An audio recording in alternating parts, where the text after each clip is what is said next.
Middle east में जंग के दौरान हॉर्मुज एक अहम मुद्दा रहा। ईरान ने इसी हॉर्मुज पर शिकंजा कसकर दुनिया पर दबाव बनाया। दुनिया भर में हाहाकार मच गया और कई देशों में एनर्जी क्राइसिस शुरू हो गए। तो कई देशों में पेट्रोल पंपों पर ताले तक लटक गए हैं। लेकिन इन सब के बीच में अमेरिका ने हॉर्मुज को लेकर के एक खास रणनीति तैयार कर ली है। वहीं ईरान भी अलर्ट मोड पर नजर आ रहा है। दरअसल साख बचवाने के लिए यूएस अपना सीज फायर तोड़ सकता है और यही बयान डोनाल्ड ट्रंप ने दिया कि मैं बहुत लंबा सीज फायर को नहीं खींचूंगा। हालांकि उन्होंने ये ऐलान किया था कि अनिश्चितकालीन सीज फायर किया जाता है। हॉर्मुज में सी माइंस हटाने के लिए यह अभियान कभी भी शुरू किया जा सकता है, यानी सीज फायर को कभी भी तोड़ा जा सकता है। इसीलिए नेटो देश भी ऑपरेशन में शामिल हो सकते हैं। ये बताया जा रहा है क्योंकि नेटो को अलग धमकाया जा रहा है कि हमारे साथ नहीं आओगे तो हम आपको भी झुका देंगे, जो कि पेंटागन की रिपोर्ट में खुलासा भी हुआ है। ईरान ने हॉर्मुज के करीब अपने युद्धपोत की तैनातियों को बढ़ा दिया है, जिसमें एक नया युद्धपोत जोड़ा है, HW जॉर्ज बुश। निगरानी के लिए सर्विलेंस ड्रोन की तैनाती को और ज्यादा बढ़ा दिया गया है। तो ये तैयारियां उसकी तरफ से की गई हैं। अपनी साख बचाने के लिए वो किसी भी हद तक जाएगा, क्योंकि पूरी दुनिया ये कह रही है कि अमेरिका ये युद्ध हार चुका है। अमेरिका अपने सहयोगी देशों के साथ मिलकर के हॉर्मुज से माइंस हटाने के प्लान को अंजाम दे सकता है। ये प्लान 3 चरणों में पूरा किया जा सकता है। तो स्टेप बाय स्टेप जान लेते हैं कि चरण क्या होंगे। पहला चरण, सी माइंस के पास एक सेफ पैसेज बनाया जाएगा, क्योंकि इसे 6 महीने तक के लिए बंद कर दे ये नहीं हो सकता है, इसलिए एक सेफ पैसेज देना होगा। सी माइंस के पास माइंस स्वीपर शिप पहुंचाए जाएंगे, जिनकी तैनाती अभी भी अमेरिका की तरफ से वहां पर की गई है, लेकिन इन्हें हटाना टेढ़ी खीर है। सैटेलाइट से निगरानी भी की जाएगी। इसके साथ पहले चरण में सैटेलाइट से निगरानी की जाएगी कि आखिरकार किस तरीके से काम चल रहा है। दूसरे चरण में युद्धपोत से सी माइंस एरिया की घेराबंदी की जाएगी। उस पूरी जगह को घेर करके उसे साफ किया जाएगा। समंदर में खोजी और नष्ट की जाएगी सी माइंस दूसरे चरण में ही। इसके साथ तीसरे चरण में माइंस को नष्ट करने का ऑपरेशन शुरू होगा।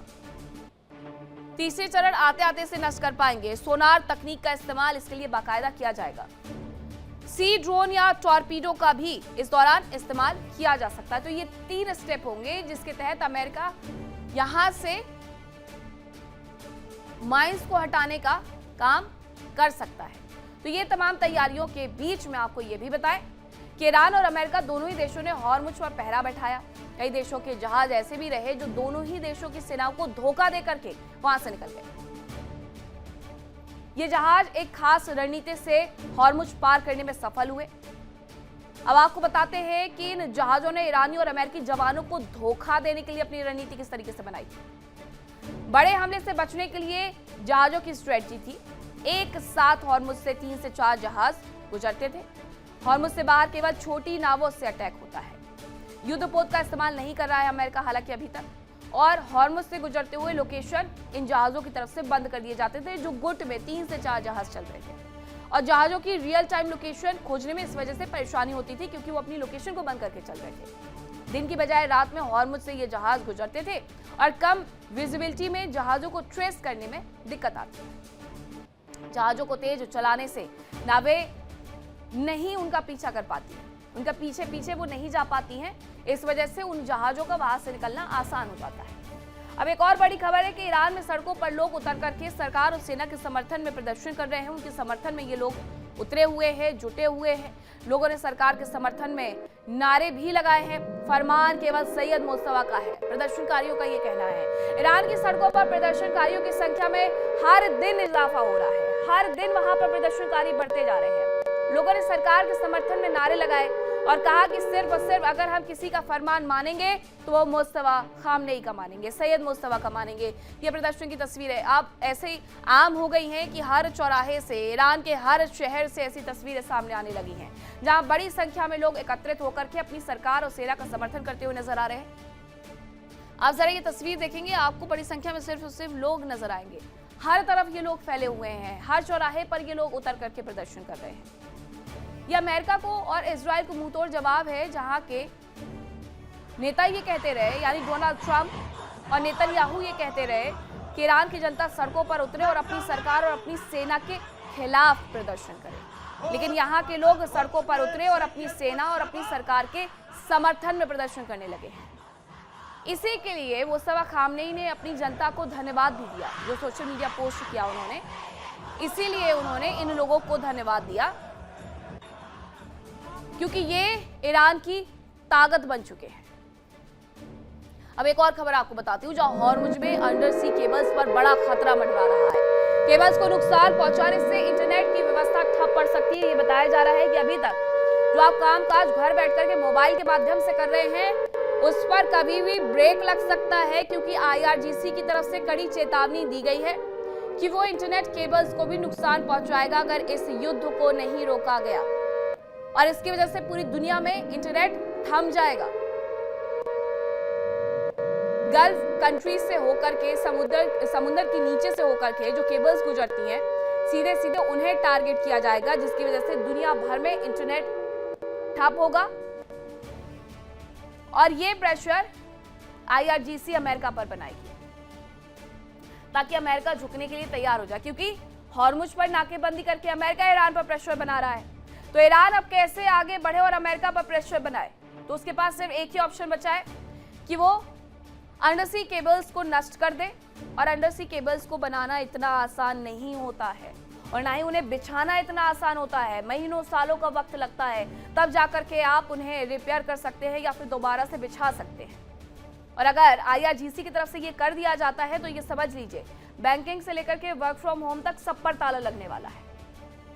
और ये IRGC करेगा क्योंकि अमेरिका की मनमानी ईरान झेल ले, ये नहीं हो सकता है। एक लंबे वक्त तक वो अपने आप को पीछे जरूर रखे हुए है कि इसकी वजह से दुनिया को परेशानियां ना उठाना पड़े, लेकिन ईरान के पास अब कोई और ऑप्शन शेष नहीं रह गया है। अमेरिका ईरान तनाव के बीच में एनर्जी सप्लाई पर खतरा तो मंडरा ही रहा है, लेकिन इंटरनेट कनेक्टिविटी पर भी खतरा मंडरा रहा है। साफ है कि अगर ये खतरा हकीकत में बदला तो खाड़ी देशों के अहम इंफ्रास्ट्रक्चर पूरी तरीके से फेल साबित हो सकते हैं।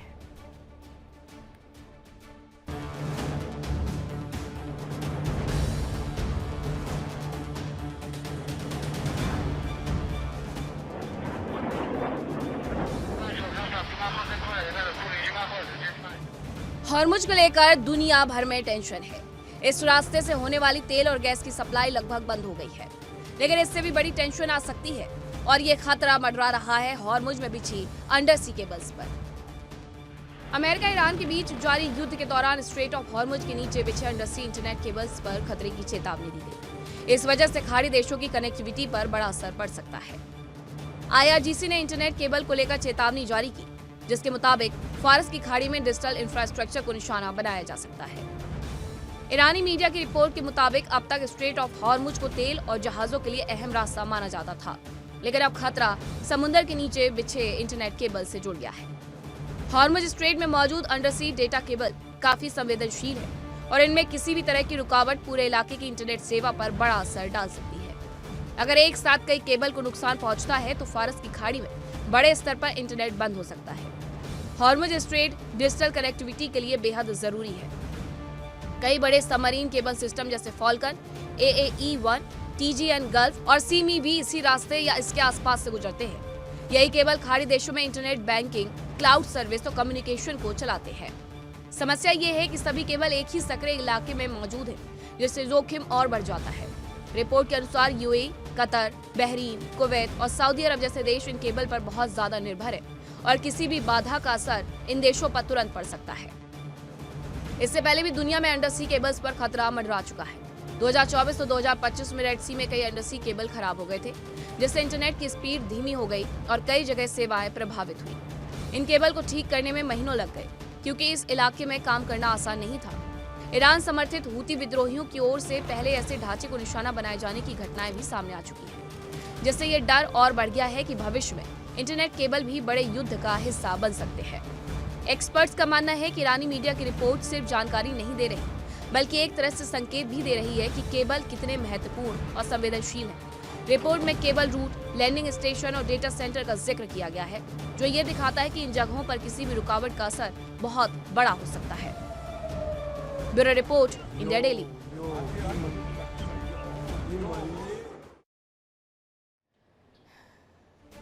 अब आइए आपको बताते हैं खाड़ी देशों में मौजूद अहम डेटा सेंटर के बारे में। सबसे पहले बात करेंगे UAE, बहरीन, जहां पर खाड़ी देशों में डेटा सेंटर मौजूद है। खाड़ी देशों में क्लाउड इंफ्रास्ट्रक्चर एक ही जगह पर मौजूद है। इंटरनेट इंफ्रास्ट्रक्चर में दिक्कत से कई बार आपको हो सकता है कि इंटरनेट में रुकावट का सामना करना पड़ सकता है। डेटा ट्रैफिक प्रभावित होने से दिक्कतें बढ़ेंगी। बैंकिंग, एविएशन, एनर्जी समेत कई अहम सेवाएं पूरी तरीके से प्रभावित हो सकती है। ईरान के खाड़ी में मौजूद अमेज़न वेब सर्विस के दफ्तर पर अटैक भी किया गया था। उसकी तस्वीरें भी हमने आपको दिखाई थी। हालांकि ये बार बार कहा जा रहा था कि तमाम जो कर्मचारी हैं वो अपने घर चले जाएं, क्योंकि अब अमेरिका से जुड़े हुए बड़े दफ्तरों पर हम हमला करने वाले, ईरान की तरफ से कहा गया था, जिसके बाद अमेज़न के एक बड़े दफ्तर पर उनकी तरफ से हमला किया भी गया था। अंडरसी केबल्स में दिक्कत आना कोई नई बात नहीं है, लेकिन इतिहास गवाह है कि जब भी ऐसी दिक्कत आती है तो परेशानी बहुत ज्यादा भारी पड़ जाती है। 2024-25 में रेड सी में कई अंडरसी केबल्स खराब हुए, जिसकी वजह से इंटरनेट की स्पीड धीमी हुई और कई जगह इसकी वजह से सेवाएं भी प्रभावित हुई। केबल को ठीक करने में कई महीनों का समय लगा। ईरान समर्थित हूती आतंकियों ने पहले भी केबल्स को निशाना बनाया था, यानी ये दुनिया में पहली बार नहीं होगा, ये पहले भी हो चुका है, लेकिन इसे मरम्मत करना या नई केबल्स बिछाना ये बहुत मुश्किल हो जाता है। इस बीच एक और बड़ी खबर आ रही है, उसका रुख कर लेते हैं कि सीज फायर के बावजूद इजराइल पर लगातार हमले हो रहे हैं। उत्तर की ओर से कई सारे रॉकेट दागे गए, ये इजरायली डिफेंस फोर्स की तरफ से कहा गया। इजरायली डिफेंस फोर्स बता रही है कि हमने सीज फायर को स्वीकार कर लिया है। लेबनान के साथ बावजूद इसके उत्तर की ओर से हमारे ऊपर रॉकेट दागे जा रहे हैं। उन्होंने बताया कि शुरुआत शहर पर रॉकेट से हमला किया गया।